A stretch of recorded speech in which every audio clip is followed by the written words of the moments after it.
শরীরকে চাঙ্গা রাখতে খেলো আর খেলো, বাট আজকে আমার অবস্থা খারাপ হয়ে গেল। আর ছোটবেলার মতো আবার আমরা দোকান থেকে গাছের পাতা দিয়ে জিনিস নিলাম।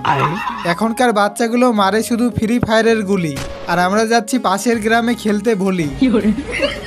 আমাদের গ্রাম থেকে খুব একটা দূরে নেই, কিছুটা মাঠ পার করলেই আমাদের ছেলেগুলো আগে থেকে চলে গেছে। সত্যি বলতে আমার একটু শরীর খারাপ আছে, তাও এই রোদে গরমে চলে আসি খেলতে। হয়তো তোমাদের ভাষা এটা পাগলামো, কিন্তু কিছু কিছু ছেলেদের কাছে এটা একটা নেশা। এই খেলার জায়গাটা ছিল একটা প্রাইমারি স্কুলের মাঠ। তারপর দেখলাম এক জায়গায় স্কুলের কাজের জন্য ইট রাখা ছিল, সেটা দিয়ে ছোট ছোট বাচ্চারা নিজের স্বপ্নের বাড়ি বানিয়েছে।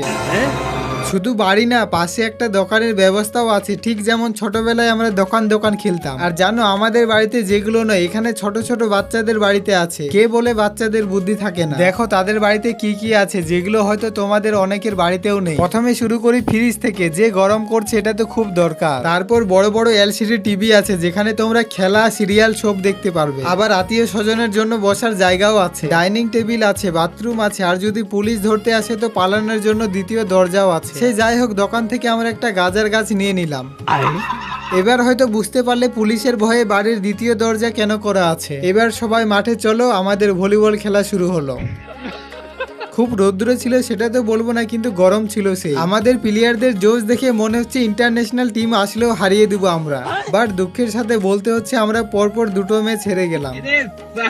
কিন্তু আমরা খেলি ভালো, শুধু কেন যে জিততে পারি না, হয়তো আমাদের কপাল ভালো না। আরেকটা জিনিস, যখনই আমরা খেলে উঠছি তখন রুদ্র করে না, যখনই আবার আমরা খেলতে নামি তখনই আবার রুদ্র করে। ছবি ভগবানের খেল। সে যাই হোক, ছায়া করছে তো আবার খেলতে নামলাম, যখনই নামলাম তখনই আবার রুদ্র শুরু করে দিল।